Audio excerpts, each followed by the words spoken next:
I'm a huge fan of cooking less expensive cuts of meat, but making them taste very premium, like a filet mignon or a ribeye. And the top sirloin is a perfect example for that. If you treat it right, it's gonna have great flavor, super tender, and be very juicy. And Omaha Steaks sent me their favorites package to test everything out. And the first thing that I've made is the sirloin strip steaks.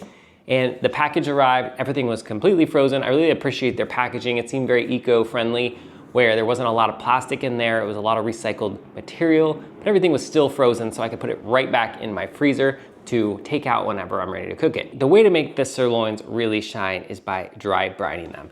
And that's basically all you're doing is salting them, putting them in the refrigerator overnight uncovered. That's gonna allow them to keep all that moisture that they have inside of them, and they're gonna get a much nicer crust because they're gonna be really dried out on the outside. Then I just pan-seared them in a skillet, flipping them every couple minutes back and forth so that they cook nice and evenly. Add a little bit of fresh herbs and butter in the pan towards the end to give it extra flavor. And I was really impressed with the flavor of this beef.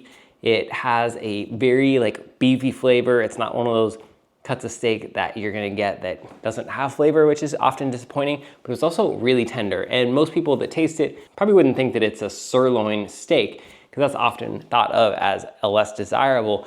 But when you cook it this way and use this quality of meat, it turns out really good and it's really impressive. Super excited to cook the rest of the Omaha steak box because it all looks really good, the burgers, the chicken, and the franks. But the steak, starting off, turned out excellent. I cooked it 2 nights in a row. First night was just salt and pepper. The second night I used the Omaha steak seasoning, and that was great as well.